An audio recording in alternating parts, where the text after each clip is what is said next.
పొంగనాలు bead welfare centre స్థలాన్ని పరిశీలించిన గుంటూరు తూర్పు నియోజకవర్గం ఎమ్మెల్యే నజీర్ అహ్మద్ కార్మిక శాఖ పరిధిలో ఉన్న ప్రభుత్వ భూమిలో జరుగుతున్న పనులను పరిశీలించారు. ఈ సందర్భంగా ఆయన మీడియాతో మాట్లాడుతూ గత ప్రభుత్వం ఈ స్థలాన్ని నిర్లక్ష్యం చేసిందని, కూటమి ప్రభుత్వం వచ్చిన తర్వాత ఈ స్థలాన్ని అభివృద్ధి చేసి ప్రభుత్వ వైద్యశాలకు అప్పగించిందని అన్నారు. 93 లక్షలతో ప్రహరీ గోడ నిర్మాణం, రోడ్డు విస్తరణ మరియు నూతన పైప్ లైన్ ఏర్పాటు చేస్తున్నట్లు చెప్పారు. అధికారం కోల్పోయిన సజ్జల కొవ్వెక్కి మాట్లాడుతున్నారని విమర్శించారు. మహిళలను కించపరిచే వారికి వత్తాసు పలకడం సజ్జలకు సరికాదని సూచించారు.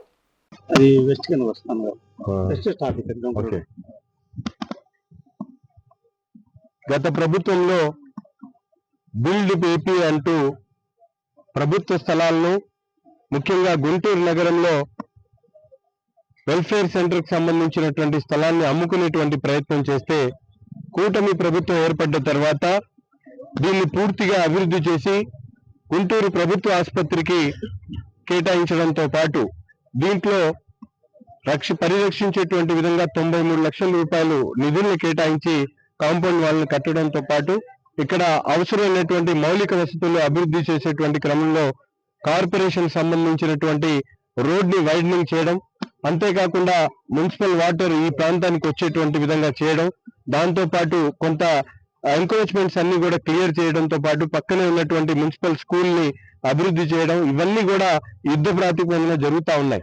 కేవలం గత ప్రభుత్వంలో దాచుకోవడం అనే అటువంటి ఆలోచనతో చేసినటువంటి పనులు కాక ఈరోజు ప్రజల కోసం ప్రజలకు అవసరమైనటువంటి కార్యక్రమాలు తీసుకొని ఈ ప్రభుత్వం ముందుకు సాగుతా ఉంది. ముఖ్యంగా ప్రభుత్వ ఆసుపత్రిలో ఇప్పటికే వేలాది మంది పేషెంట్స్ అక్కడికి వస్తా ఉన్నారు కాబట్టి కొన్ని డిపార్ట్మెంట్స్ ని ఇక్కడ తరలించేటువంటి కార్యక్రమం తీసుకొని ఈ రోజు ఈ ప్లాన్ చేయడం జరుగుతా ఉంది. గౌరవ కేంద్ర మంత్రి వర్యులు అలాగే వైద్య శాఖకు సంబంధించినటువంటి సలహాదారులు ఉన్నటువంటి రమేష్ గారు, మన జీజీఎస్ సూపరింటెండెంట్ రమణ గారు దీని మీద పూర్తిగా అధ్యయనం చేస్తూ ఎప్పటికప్పుడు ఇక్కడ ఈ ప్రాంతంలో ఈ హాస్పిటల్ దాని మీద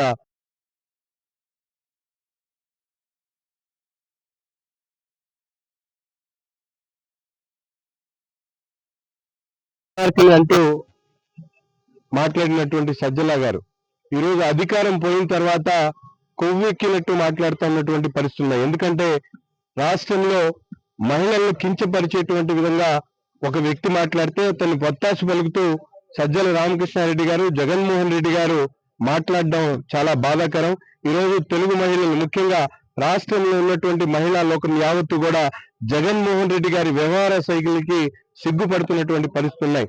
ఒక పక్కన తల్లికి న్యాయం చేయలేనటువంటి వ్యక్తి ఈరోజు మహిళలను అపహాస్యం చేసేటువంటి విధంగా మాట్లాడినటువంటి వ్యక్తులను వత్తాల్సి పలకడం అనేది చాలా బాధాకరం.